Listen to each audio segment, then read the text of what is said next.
वो आदमी समाज में कुछ नहीं कर सकता।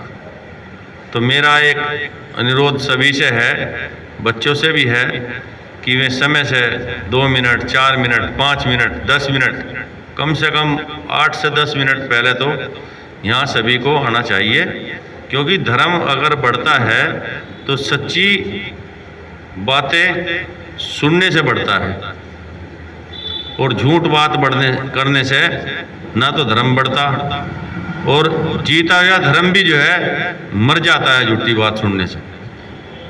ये जो आज दुनिया में जितना भी आडंबर रच रखा है, जो क्या है, अब इस बात को जो है हमने सत्य मान लिया। इस चीज को ही जो है हमने सत्य मान लिया। क्योंकि काफ़ी समय से जब हमने कोई ज्ञान की बात, ज्ञान की पुस्तक, वेद के अनुसार कोई कार्य नहीं किया और पुरानी मनगढ़ंत कहानियों की पुस्तकें हमने पढ़ी, तो वही हमने जो है सत्य मान ली। सत्य वो है, जो चीज़ जैसी है उसे ऐसा ही मानना, उसे ऐसा ही कहना, वो सत्य है और वो धर्म भी है। ओम।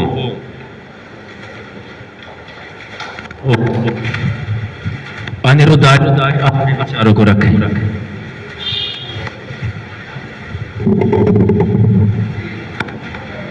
आपको आर्य समाज कैसा लगा, क्या लाभ हैं, बताएं।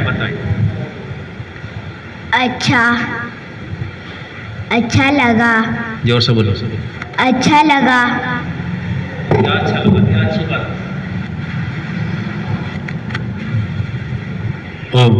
कौन सी बात अच्छी लगी? संध्या की, परमात्मा की, शिक्षा की बात अच्छी लगी। बैठो।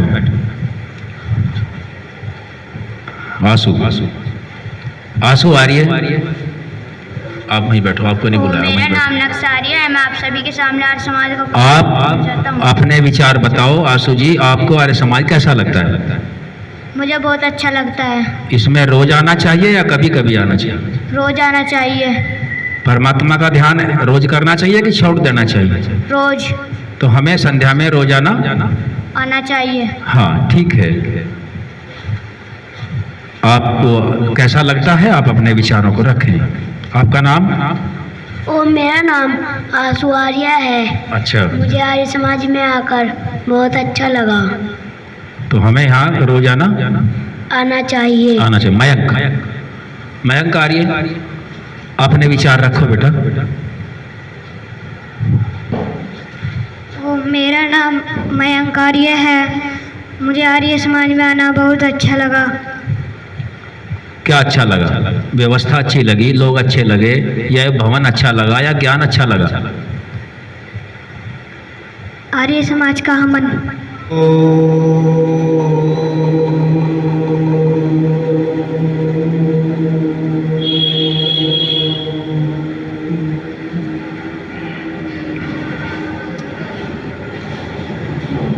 संसार का उपकार करना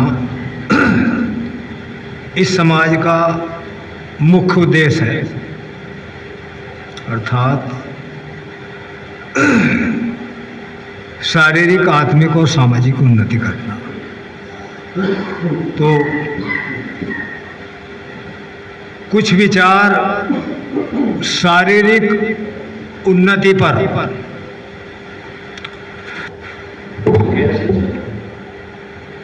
ऋषि जी उस पर प्रकाश डालता हूँ। ऋषि जी कुछ समय के लिए प्रयाग में रहे,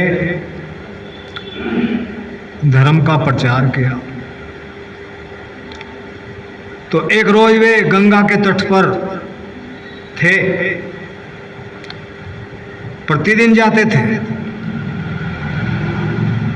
तो एक नाविक आया और उसने कहा कि भाई स्वामी जी, चलो सैर करवा दूँ आपको। स्वामी जी कहने लगे, भाई इसकी सैर करवाओगा गंगा नदी की? कहने लगा, जी हाँ, मेरा तो यो काम है। कहने लगा, मैं तुम्हें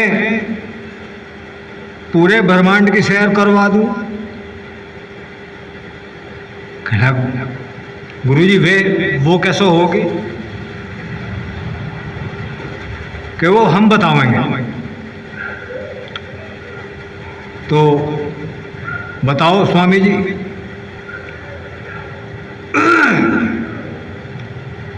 कि भाई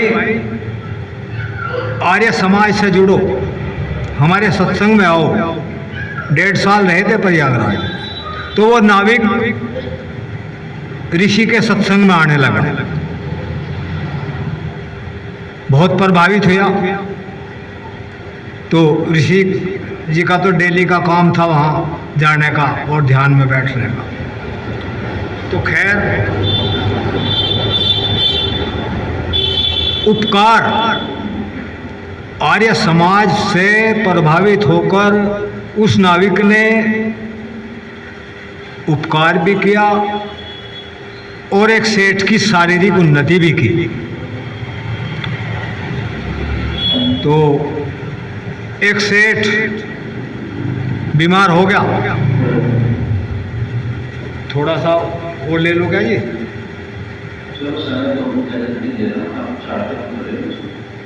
सेठ बीमार हो गया। उस सेठ से वो कुछ पैसे लेकर अपना गुजारा चलावा था। वो नाव भी उसके सहयोग से बनाई। तो सेठ जब बीमार हो गया तो सब कुशल क्षेम को जाने लगे और सेठ को भूख लगी थी, बहुत इलाज करवाए, धनी आदमी था। जब यो आभास हुआ कि सेठ जी अब जाने वाले हैं, तो उसका पता लेने वो नाविक भी चला गया। नाविक ने कहा भाई सेठ जी से, भाई हम भी कुछ दर्शन कर लें इनके। खैर सेठ जी से मिले, हालत बढ़िया नहीं थी। तो उस नाविक ने कहा कि सेठ जी अब लाइलाज होकर अब सेवा पे हैं? कहले हाँ। कहला तुम्हारा तो मतलब इसका अंतिम समय है थारे हिसाब से? कहने लगा भाई, कहने लगा तो मैं कुछ दवाई कर लूं? तो कुछ ना कह रहा, तू क्या दवाई करेगा, बड़े बड़े डॉक्टर से तो लाइलाज हो लिया। खैर किसी ने कहा अरे मर तो रहा ही है, कर लेने दो। उसने कहा मेरी दवाई भाई तो 8-10 दिन का प्रयोग देख लो मेरा, लूं कुछ नहीं थारे से। कहने लगा ठीक है भाई कर। कहने लगा सुबह को आप अपनी गाड़ी के द्वारा इसे, ठीक है भाई पहुंचा देंगे, गंगा के तट पर पहुंचा दिया सुबह ही। तो उसको जो सेठ था उस नाविक ने चारपाई रख ली नाव में, घुमाया, 2-4 दिन घुमाया। मुझे हलचल हुई, हरकत में आया तो कुछ भूख चमकी थोड़ी थोड़ी। भूख जब कहने का मतलब ये है धीरे धीरे उसको आराम होने लगा, वो स्वस्थ हो गया। उसके परिवार वाले, इलाहाबाद का ही रहने वाला था, कि भाई रोज पता ले दे कि भाई पिताजी तो कुछ खान पीन भी लगा। एक दिन जो आए उसके रिश्तेदार भी, उसके दामाद भी, चलो भाई पिताजी को देखेंगे। कि सही हो के नाव खुद चलाने लगा। 1 महीने के भीतर तो उस नाविक के प्रयास से वो सेठ जी ठीक हो गया। उन्होंने कहा कि भाई नाविक मांग जो मांगना हो। कह रहा मुझे कुछ नहीं मांगना, मेरा आसान है इन पे, उपकार इन्होंने करा। खैर शारीरिक उन्नति उपकार के रूप में उस नाविक ने सेठ जी की करवा दी। अच्छा, नमस्ते। प्रधानाचार्य जी हैं, मैं उनसे निवेदन करूँगा कि वे बालकों को विद्यालय में पढ़ाते हैं और आर्य समाज में भी पढ़ाते हैं और आर्य समाज में विश्वास है। कृपया यह बताने की कृपा करें हम सभी को कि जिस विद्या को आप वहाँ दे रहे हैं और ये विद्या सभी को दे रहे हैं, इसमें उसमें कुछ लाभ बताएं, अल्प समय में तोड़ दिया रहे हैं।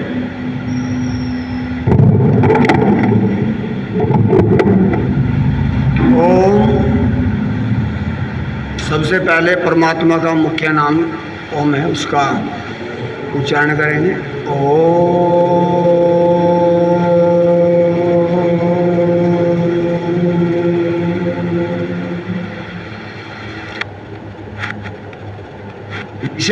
के जो आप जाते हैं बच्चों को और स्कूली विद्या में